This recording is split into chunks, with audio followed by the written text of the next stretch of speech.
कि हम सब लोग 9 नवंबर के दिन अयोध्या पहुंचेंगे और भगवान श्री राम के मंदिर का शिलान्यास करेंगे। उस समय भी कांग्रेस ने रोड़े अटकाए। एक दिन पहले अनुमति मिली कि जिस जगह तुम शिलान्यास करने वाले हो वो विवादित जगह नहीं है, आप कर सकते हो। शिलान्यास किससे करवाना? मंडलेश्वर से, महामंडलेश्वर से, शंकराचार्य से? नहीं। संतों ने तय किया कि देश के अंदर जो सबसे बड़ी बीमारी है वह है छुआछूत। ये छुआछूत भारतवर्ष में थी नहीं। हम सब जानते हैं भारतवर्ष के अंदर कई प्रकार की बीमारियां मुगलों के आने के बाद ही शुरू हुई, उसमें से छुआछूत एक है। हमने 1200 साल तक संघर्ष किया है और इस संघर्ष में हमारे लाखों लोग बलिदान हुए। वीर मजबूत बहादुर थे, वो युद्ध करते हुए बलिदान हो गए। लेकिन जो कमज़ोर थे, जो कायर थे, जो डरपोक थे, जो लालच में आ गए, जो धोखे और षड्यंत्र में आ गए, वो धर्मांतरित होकर के सब मुसलमान बन गए। भारत के 99% मुसलमान, इनके बाप दादे सब हिंदू हैं। वही बाटों से या पुराने इतिहास की पुस्तकें खंगाली जाए तो कोई 22 पीढ़ी, 24 पीढ़ी, 27 पीढ़ी पहले सब हिंदू निकलेंगे। शेख, सैयद, पठान, मुगल, तुर्क, ये जो असली जातियां थी वो सब वापस चले गए। इसलिए हम बोलते भी थे कि भारत के मुसलमान बाबर से उनका क्या रिश्ता वो तय करे। क्यों? क्योंकि अयोध्या के अंदर जितने मुसलमान हैं उनके पूर्वज भी हिंदू ही थे। उनके पूर्वजों ने भी बाबर से युद्ध किया, बाबर का मुकाबला किया। इसलिए बाबर एकमात्र लुटेरा था। वो यहाँ के मुसलमानों के लिए कभी आदर्श व्यक्ति नहीं हो सकता। इसलिए शिलान्यास ऐसे व्यक्ति से करवाएं जो छुआछूत समाप्त करने का एक आदर्श प्रस्तुत कर सके। तो वीर बहादुर थे, वो देश के लिए लड़ते हुए बलिदान हुए। कमजोर कायर लोग थे, वो धर्मांतरित होकर के मुसलमान बन गए। और तीसरे प्रकार के वो लोग थे जो धर्मांतरित तो नहीं हुए लेकिन हार गए। हारे हुए लोगों को, उनको गुलामों की जरूरत थी। इसलिए कहा कि यदि तुमको जिंदा रहना है तो हम जैसा कहे वैसा करना पड़ेगा, अन्यथा तुमको मुसलमान बना देंगे, मार देंगे।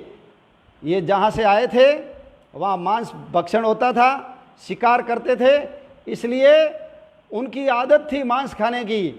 इन हारे हुए लोगों को कहा कि तुम लोगों को मांस निकालना पड़ेगा, चमड़े का उपयोग करना पड़ेगा।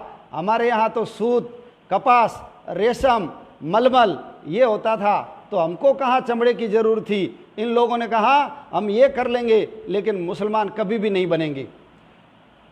हिंदू राजा के एक रानी, उसके लिए शौच जाने के लिए किले में कोई व्यवस्था होती थी, लेकिन एक मुसलमान बादशाह के 100-200 बेग में होती थी। और हिंदू महिलाओं को भी उठा उठा करके लेकर जाते थे। इसलिए वो हिंदू महिलाएं किलों से भाग नहीं जाए, इसलिए उनको बंद करके रखते थे। वो शौच कहाँ जाएगी? किले में बदबू आने लग गई।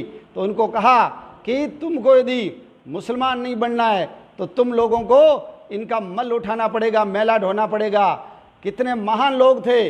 उन्होंने कहा यदि मुसलमान बन गए, हमारी औलादे हिंदुओं को मारेगी, मंदिर को तोड़ेगी, गायों की हत्या करेगी, इसलिए हम मुसलमान नहीं बनेंगे, मैला उठा लेंगे। इसलिए मैला ढोने की प्रथा ये भारत के अंदर मुगलों के कारण शुरू हुई।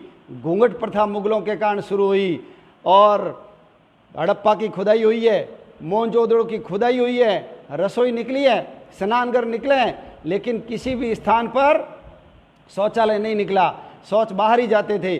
तो ये मैला ढोने की प्रथा भी मुगलों के कारण भारत के अंदर आई। इसलिए बिहार के रहने वाले कामेश्वर चौपाल जो जाति के हरिजन थे, उनसे 9 नवंबर 1989 को शिलान्यास करवाया गया।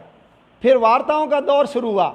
वार्ताओं में मुसलमान आते नहीं थे क्योंकि उनको तो मस्जिद से मतलब नहीं था। हिंदू मंदिर नहीं बना सके, एकमात्र उनका उद्देश्य था हमको मस्जिद मिले कि नहीं मिले, हिंदू यहाँ मंदिर नहीं बने। इसलिए वार्ताओं में आना नहीं, आए तो बीच में से उठ करके चले जाना, साक्ष्य देना नहीं, प्रमाण देना नहीं, और हिंदुओं की भावनाओं को समझना नहीं।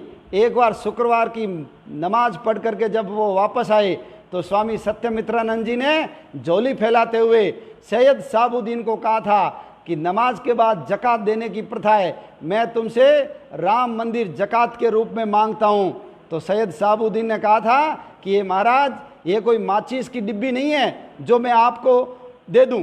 यदि उस समय वो मान जाते तो आज भाईचारा भी रहता, हिंदुओं के मन में भी एक भावना रहती कि हमारा आदर करते हुए इन्होंने हमारी बात